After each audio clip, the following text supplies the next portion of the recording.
The Smile and the Refusal. On Men, Empire, and the Night I Nearly Vanished. By Elias Winter.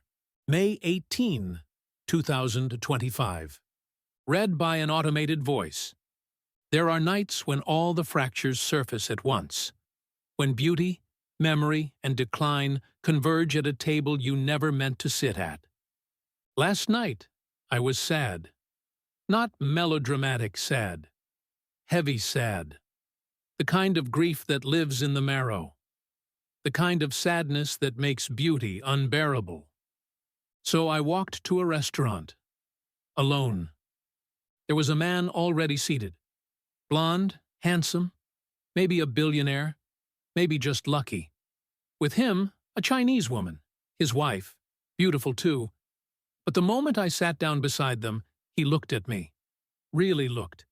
The eyes didn't flicker away. He smiled, and something unspoken passed between us. He asked me where I was from. I told him. He said something like, "Oh, you're one of the good ones." He meant it as a compliment. But of course, I knew what it meant.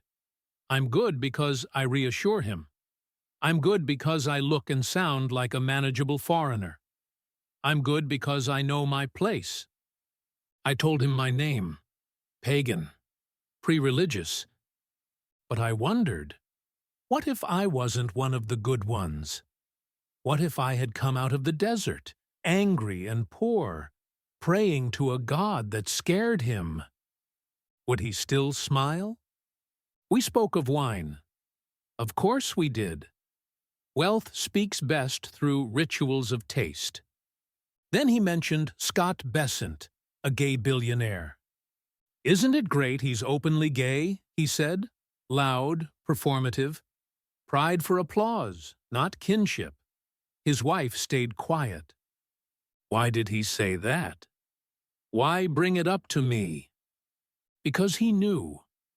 From the moment he looked at me, he knew. I think he liked me, not in the way of a predator, in the way of a man whose body tells the truth his mouth won't. Trump. AI. Data infrastructure. I brought up his plans in the region. Reactor states once branded threats, now quietly reabsorbed through shadowed agreements and compute ambitions. The servers will hum, not for warheads, but for learning machines. He didn't like that. He said those kinds of governments should never be trusted with high-grade energy infrastructure. So I said it plainly. I hate their leaders too. But America is no saint. It's an empire. And it tells the world how to live while running a deficit it refuses to name. He didn't like that either. So I said more. America pays $1 trillion a year just to service its debt. It can't afford new wars. The game is over. It just hasn't admitted it yet. He looked unsettled. His body leaned toward me, but his mind flinched. And in that moment, I realized I am done shrinking.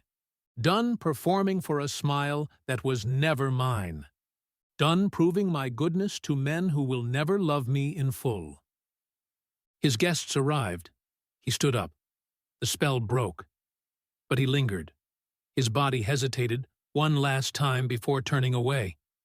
He wasn't sure if he'd offended me. He wasn't sure if I'd seen too much. I had, and I let him know it. Then came the arrhythmia. Just one glass of wine and the heart began to misfire. The blue had destroyed my nervous system, and now even joy is dangerous. Alcohol loosens the body, but mine is no longer elastic. My heart forgets how to beat. Skipped beats, dread, panic, adrenaline. A feedback loop of death rehearsed in miniature. A quiet war inside the chest, invisible to all. I asked for banana dessert. Potassium might help. They had none. I ordered carrot cake and chamomile tea, knowing they'd do nothing. I ate like a man preparing to die gently. As I walked out, I saw another man, gorgeous, with his boyfriend. Our eyes locked. A spark of recognition. If I were 5 years younger, I might have stopped. But I'm not, and he didn't. He's just another portrait in the gallery of impossible men, beautiful, straight, or partnered, or polite, or scared. And I, broken, arrhythmic, unkissed, just kept walking. On the walk home, I thought of Orwell. He died in his 40s. So did Nietzsche, spiritually if not biologically, hugging a beaten horse in the street while the world laughed. They saw too much and were not forgiven. I thought of the people who did see me, even briefly, even once, and I realized this night felt like the last night of my life. Not because of despair, because of exhaustion. But then clarity came. This urgency I feel, the fire hose of essays, the frantic publication rhythm, it's not mania, it's testament. These words have been fermenting in me for a decade.